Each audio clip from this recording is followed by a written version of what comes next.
بسم الله الرحمن الرحيم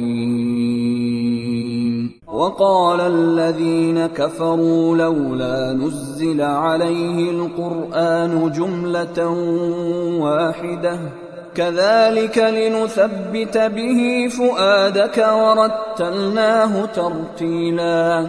സത്യനിഷേധികൾ ചോദിക്കുന്നു, ഇയാൾക്ക് ഈ ഖുർആൻ മുഴുവനും ഒന്നിച്ച് ഒരേ സമയം ഇറക്കിക്കൊടുക്കാത്തതെന്ത്? എന്നാൽ അത് ഇങ്ങനെ തന്നെയാണ് വേണ്ടത്. നിന്റെ ഹൃദയത്തെ ഉറപ്പിച്ചു നിർത്താനാണിത്. നാം ഇത് ഇടവിട്ട് പല തവണയായി ഓതി കേൾപ്പിക്കുന്നു. ولا يأتونك بمثل إلا جئناك بالحق وأحسن تفسيرا. അവർ ഏതൊരു പ്രശ്നവുമായി നിന്നെ സമീപിക്കുകയാണെങ്കിലും അവയ്ക്കെല്ലാം ശക്തമായ ന്യായവും വ്യക്തമായ വിശദീകരണവും നിനക്ക് നാം എത്തിച്ചു തരാതിരിക്കില്ല.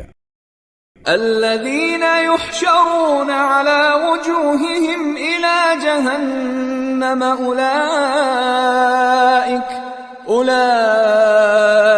شر مكانا وأضل سبيلا. മുഖം കുത്തി നരകത്തീയിലേക്ക് തള്ളപ്പെടുന്നവരാണ് ഏറ്റവും നീചാവസ്ഥയിലുള്ളവർ. അങ്ങേയറ്റം പിഴച്ചവരും അവർ തന്നെ. وَلَقَدْ آتَيْنَا مُوسَى الْكِتَابَ وَجَعَلْنَا مَعَهُ أَخَاهُ هَارُونَ وَزِيرًا. മൂസാക്ക് നാം വേദപുസ്തകം നൽകി. അദ്ദേഹത്തോടൊപ്പം സഹോദരൻ ഹാറൂനെ സഹായിയായി നിശ്ചയിച്ചു.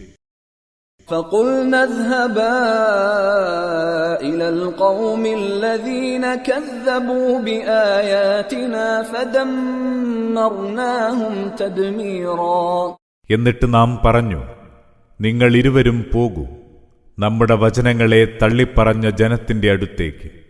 അങ്ങനെ നാം അവരെ തകർത്തു തരിപ്പണമാക്കി.